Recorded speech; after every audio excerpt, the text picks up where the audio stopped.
L'histoire de l'Antiquité gréco-romaine est fascinante. Entre récits mythologiques et grandes batailles, en passant par cette question centrale de comment gouverner un peuple, c'est une histoire riche. Mais savez-vous comment tout cela a commencé? Les premiers faits historiques? Cela n'a pas été du fait des Grecs, ni encore moins des Romains, mais de celui d'une civilisation insulaire de l'île de Crète, la civilisation minoenne, la civilisation du légendaire roi Minos. Commençons donc ainsi notre récit sur l'histoire des organisations de l'Antiquité gréco-romaine par cette dernière, et voyons ensemble comment elle est devenue la première civilisation européenne. Tout ainsi commence pour la civilisation gréco-romaine, sur cette île de la partie orientale de la mer Méditerranée au Paléolithique. C'est à cette époque en effet que seraient arrivés les premiers colons. Nous ne pouvons deviner d'eux que... D'abord, soit ils avaient des connaissances dans la navigation par bateau, au moins assez pour parcourir 64 km en mer, soit que ce sont des naufragés. Puis on peut deviner d'eux leurs outils en pierre, au vu de ceux qu'ils ont laissés et qui font preuve de leur passage. Au sein de l'ère suivante au Mésolithique, il n'y a pas de grands changements, l'île reste toujours très peu peuplée, principalement de chasseurs-cueilleurs et de pêcheurs côtiers. Le seul changement notable est le début d'un artisanat avec, par exemple, à l'est d'Héraclion, la découverte de nombreuses écailles d'obsidienne, matériel pouvant servir à la confection d'armes destinées à la chasse. Les choses auraient pu en rester là, mais le destin de la Crète se trouve bouleversé vers moins 7000. La révolution néolithique qui avait eu lieu au sein du croissant fertile quelques millénaires auparavant vient atteindre ses côtes via des migrations en provenance du Proche-Orient et notamment d'Anatolie. Jean-Claude Poursat, archéologue spécialiste de la civilisation minoenne, théorise à ce sujet que la migration était volontaire et organisée vers l'île et non une expansion graduelle à partir des îles du Nord-Ouest. Il y avait en effet des îles plus aisément accessibles et pourtant c'est la Crète avec ses conditions environnementales favorables qui est la première touchée quelques millénaires avant les autres îles de la mer Égée. Arrivent ainsi progressivement en Crète les pratiques de l'agriculture, de l'élevage, du tissage, de production d'objets en diverses matières et de l'habitat sédentaire avec les premiers villages. Parmi ces aspects, la sédentarisation constitue le changement le plus significatif. Au néolithique récent, l'augmentation du nombre de villages, installés dans des zones au relief varié, a en effet favorisé la diffusion toujours plus large des pratiques issues de la révolution néolithique en Crète. Le résultat de tout cela, à la fin de la période, est une civilisation productive et maritime. Pour le côté productif, elle a notamment permis des innovations telles que la charrue pour faciliter le travail agricole. Elle a aussi permis de découvrir des nouveautés tirées de la révolution des produits secondaires, tels que la laine ou encore l'usage de la force animale.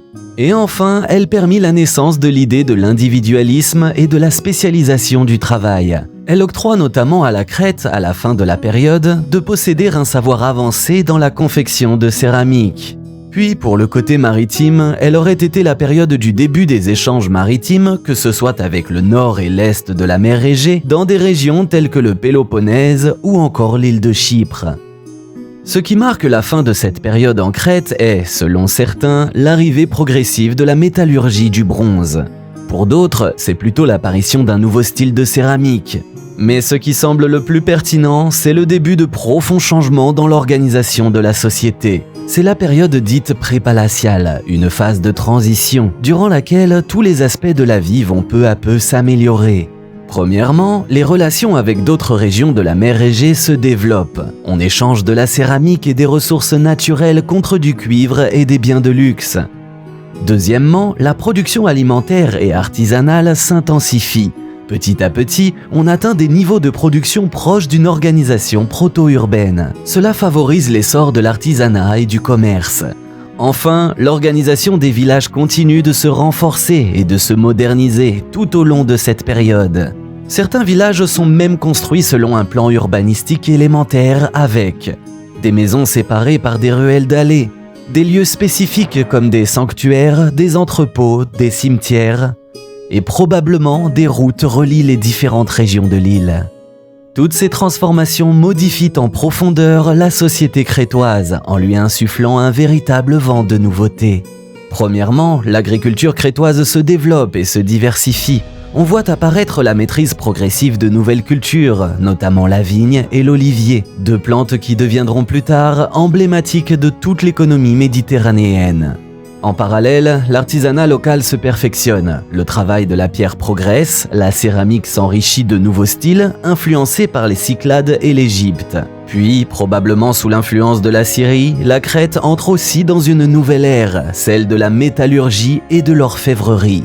Grâce à des techniques innovantes comme le moulage ou la maîtrise du bronze, les artisans crétois font un bond en avant spectaculaire. Sur le plan architectural, de nouveaux types de constructions, techniques comme sociales, font leur apparition.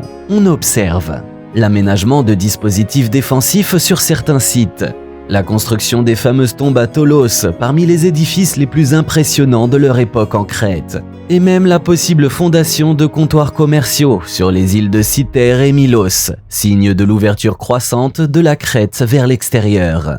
Dans ce nouveau contexte, une figure devient incontournable, le marin commerçant. C'est d'ailleurs à cette période que la Crète adopte de nouveaux outils commerciaux venus du Proche-Orient, comme le sceau, utilisé pour authentifier les échanges et organiser les transactions. Et avec l'essor du commerce, on imagine que des gouverneurs locaux ont commencé à émerger, dirigeant chaque communauté, mais avec un pouvoir encore limité. Enfin, un dernier aspect particulièrement fascinant de cette période, le rôle central que semblent avoir joué les femmes dans l'organisation sociale. On suppose qu'elles étaient au cœur de la cohésion communautaire, probablement responsables de la gestion des stocks et de la vie collective, au sein de groupes organisés en fratries ou en unités familiales élargies. Cette hypothèse est appuyée par plusieurs découvertes archéologiques majeures. En Crète, on a retrouvé de nombreuses statuettes féminines de style cycladique, ainsi que des vases anthropomorphes représentant des femmes. Même si leur signification exacte fait encore débat, ces objets semblent indiquer la présence d'un culte dédié à une déesse de la fertilité, probablement célébrée dans de petits sanctuaires domestiques. Mais ce n'est pas tout. D'autres figurines féminines, cette fois non cycladiques mais datées elles aussi de la même période, ont été retrouvées principalement dans des habitations. Cela suggère l'existence d'un socle culturel commun à l'ensemble du monde égéen, où la figure féminine occupait une place symbolique, voire religieuse, dès les premières formes de sédentarisation. À la fin de cette période, on constate en dehors de tous ces points un fait majeur, l'émergence d'une hiérarchie entre les villages. Trois centres commencent à se démarquer clairement, Knossos, Malia et Phaistos. Des villes qui, petit à petit, prennent une place dominante dans l'organisation du territoire. C'est à ce moment-là qu'une véritable révolution s'amorce. Une révolution qui allait changer à jamais l'histoire de la Crète.